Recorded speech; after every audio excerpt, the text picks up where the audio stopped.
Wasn't expecting that. Too much. Way too much. Wow. Dress up like Yeah, that was Santa crazy. Claus. Yeah, he was having too much fun.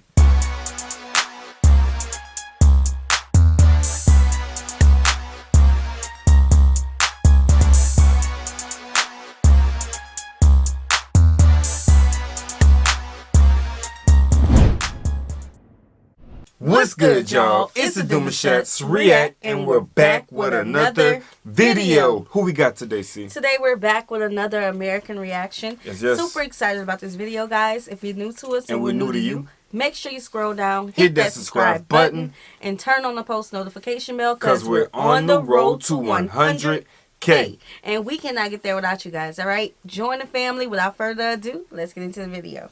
Once upon a time, Spain was all like, I'm gonna take over the Americas. Yeah, that's where all my glory is gonna shine. What? Okay, look, just go play with Western Sahara or something, okay? Just don't bother me, okay? I'm investing in your bigger brother that I care so much more about. And that child grew up to be Equatorial Guinea. It's time to learn geography. No! Hey everyone, I'm your host Barbie. Hispanics of the world, say hi to your far-off distant linguistic African cousins that you may not even known existed. Seriously, Spanish-speaking Africans. Cool, huh? Yeah, this is where you can find them. Come on, man. Definitely different. Let's get it. So, if you've never heard of this place, that's okay. Most people haven't. I mean, places like South Africa and Kenya are so in right now that it's hard for anybody else to kind of get like 3 seconds in the spotlight. First of all, although called Equatorial Guinea, the country is actually located a few degrees north of the equator, but it was kind of close enough so they're like, we'll just keep that name. Second, the country has kind of like a strange layout when it comes to its territory. There are two main parts, the mainland and the offshore insular parts. The mainland part of Equatorial Guinea is called Rio Muni and is located in Central Africa, right at the Gulf of Guinea, under Cameroon, and at the top of Gabon. The insular parts contain the islands of Bioko, located north off the coast of Cameroon, and Annobon, which lies about 660 kilometers southwest from Bioko, with Sao Tome and Principe caught right in between them, creating a nearly perfect diagonal chain of islands. Now, just like we discussed in the Cameroon episode, these islands are on what is called the Cameroon Line, which is an area on the Gulf that has active volcanic islands formed from tectonic activity. They also own the islands of Corsico, as well as the Big and Little Elobe Islands just off the south. So are we impacted by the volcanoes at all? Right. And are they like frequent active volcanoes, or are they just like subtle active volcanoes? Right, because You know what I'm saying? if you've noticed, we be like, oh, we're gonna go there, and then we hear volcano, we like, never mind. We saw what happened in Hawaii recently. Right. You know what's so strange? Because every time I hear volcanoes, I think of earthquakes, but earthquakes and volcanoes are literally two different things. Yeah. Right? But they're both starting at the very center and the bottom of the ground. The earth, yeah. Right. So it's like, I don't think we ever reacted to nothing about no earthquakes. Or heard anything about earthquakes from these locations. I know. Huh. You sure we didn't react to the Hawaii Hawaii didn't talk about no earthquakes, though. The volcano, though. Not too sure. West coast in Corsico Bay, where the Muni River empties into the ocean, making it the border with Gabon. This is also the river where Rio Muni gets its name from. The country is divided into 7 provinces, with the capital Malabo located on Bioko Island. Keep in mind, though, they are currently constructing an entirely new capital called Oyala in the future Wele Nzas province, set to be complete in 2020. You know, despite some ongoing protests from citizens. But hey, African politics typically aren't well known for being legislatively accommodating in that field. Rio Muni contains about 80% of the entire country's population, as well as the largest city, Bata, found off of the Atlantic coast. The country is kind of small at about 28,000 square kilometers. It's just a little bit bigger than Burundi, but smaller than Albania. Now, due to the recent oil boom, Equatorial Guinea has been able to invest heavily in infrastructure projects like upgrading the 2 largest airports at Malabo and Bata, as well as adding 3 new airports on Annobon and Corsico, as well as inland near the still under construction town of Oyala. Why so many airports? Is this for traveling purposes so people can visit more? Right. Or is this something that's just like an investment that you guys are like having to? Well, not you know. Yeah, because 5 airports. That's a lot. That's a lot of airports. It is, and the country looks small. Right. So to grow the airspace like that means that people may be really coming in, flocking in. Really though, like. Road construction has boomed in the past few decades as well. Towns in the remote eastern rainforest areas now have direct access to places that were previously only accessible by river or really long, potentially deadly walk where highly aggressive mandrills could attack and eat your face. Speaking Not of them. wildlife, Oh, no. No, sir. Equatorial Guinea may be small, but those scattered insular islands give it quite the range of eco diversity. The country is, of course, mainly tropical in its climate, humid and warm year-round. However, the rainy seasons kind of switch off at different parts of the year for the islands versus Rio Muni. From June to August, Rio Muni is dry, whereas Bioko is wet, and then it switches the opposite around December to February. Annobon Island is typically known for being somewhat cloudy all the time. There have been almost no cloudless days registered in their recorded history. The coastal flat plains on Rio Muni rise to interior jungle hills, which, just like their other Congo rainforest neighbors, is filled with minerals like tantalum, gold, diamonds, and bauxite. Yeah, those jungles are loaded with bling. Of course, this allows the country to be a cradle of biodiversity, harboring a monkey haven with dozens of primate species dominating the treetops all over. Despite this, the national animal is actually the giraffe. At about 3,000 meters, the highest peak is Pico Basil, which is the only recorded active volcano in the country that actually erupted in 1932. Now, here's the thing. For most of their history, their economy was heavily centered around forestry and fishing, nothing too crazy. Then 1995 came, and they discovered a ton of oil off the coast, and everything changed. Suddenly, they joined the ranks of becoming one of the top 10 largest African oil exporters, and today, over 95% of their exports are in crude oil or hydrocarbon production. And since the population was so small, they had an influx of revenue to disperse amongst the country. Nonetheless, they are very aware that it won't last forever, and the oil is expected to run out around 2035, so the government actually instituted this plan called the 2020 Plan, a strategic policy that will supposedly allow the country to diversify their revenue sources and industries before time runs out. Of course, this new policy hasn't been shy of a few controversies from the populace, and we'll dive into that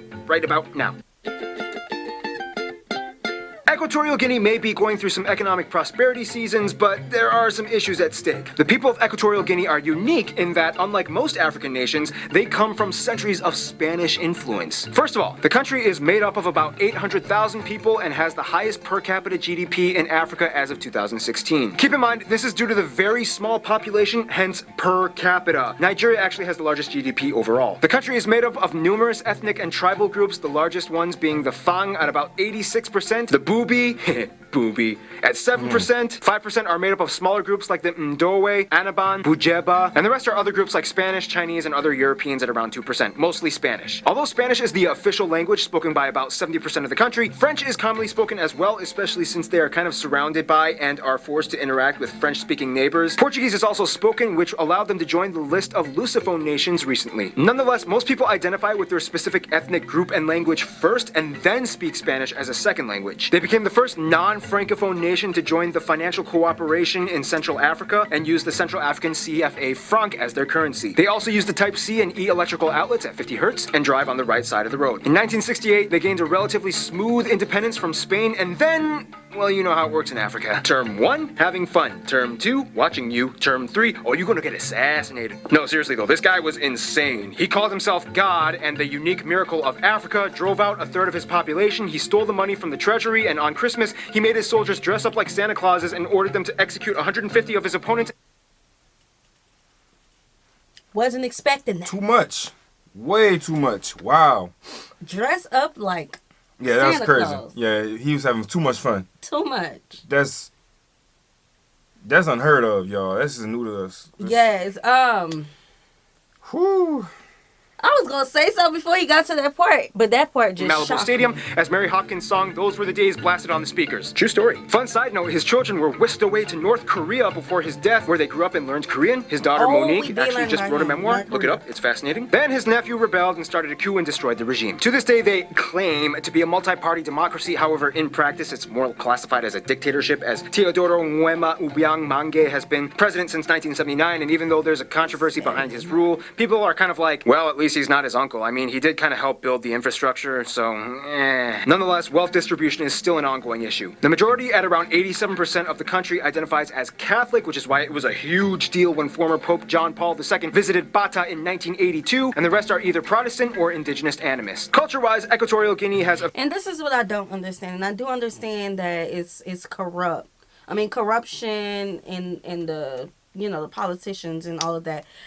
But the wealth gap being so huge amongst, the people who run the country and the ordinary citizens, I just cannot wrap my head around that. Never understood that. Greed at its best. Yes. And he'd mentioned that the dad, before all the heirs, the uncle popped in after him, you know what I'm saying? Well, he was the one that was pocketing a lot of money, so I guess it was, it was a cycle at some point.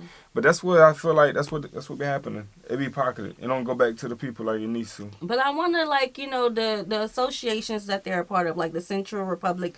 I forgot the name of it, but he said it in this video. The association, you know, with all of the countries that, you know, why don't they step in? That's a good question. Because, you know, like, we have, when things going on, we have, like, NATO and things like that. But that's a good question. It's crazy. It's crazy. I would have never thought they were going through this. I thought the first time we saw a video on their country, I was like, oh, look, they're so happy. And I didn't realize this stuff was going on or went on or something, you know? Yeah.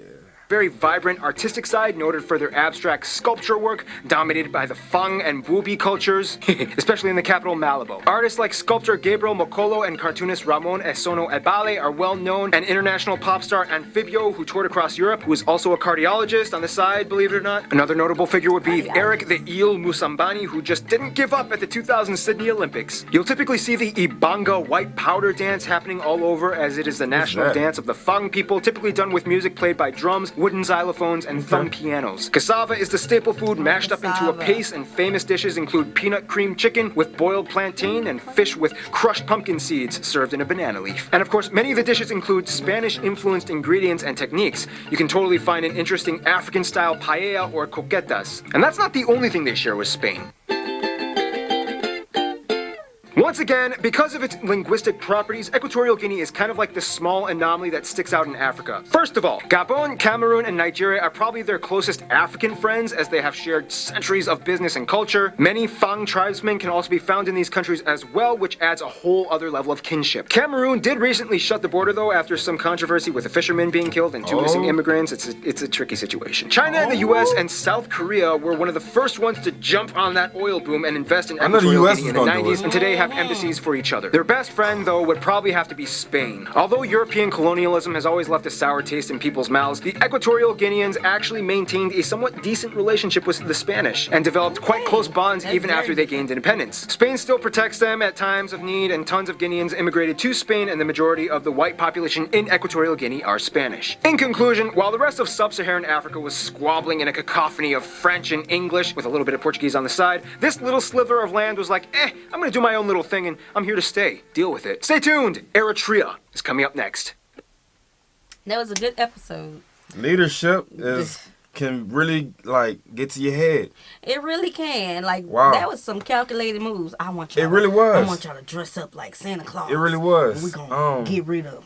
Yeah, I don't know why that stuck out. Like, that really stuck out. Because I ain't see that coming, though. I ain't see that coming. While playing Those Were the Days on the speakers. People make humor out of destruction sometimes, bro. And, I mean, you are just assassinating all your, you know, your people that you're fighting against, you know? Right. And it's just, yeah, that's a tough conversation. But other than that, it's a beautiful location. Yeah, definitely. Beautiful location. People, you know. The peanut cream chicken, right? Peanut butter cream chicken would have been probably a good way to say it. Deion loves peanut butter. Yeah, I like some peanut butter.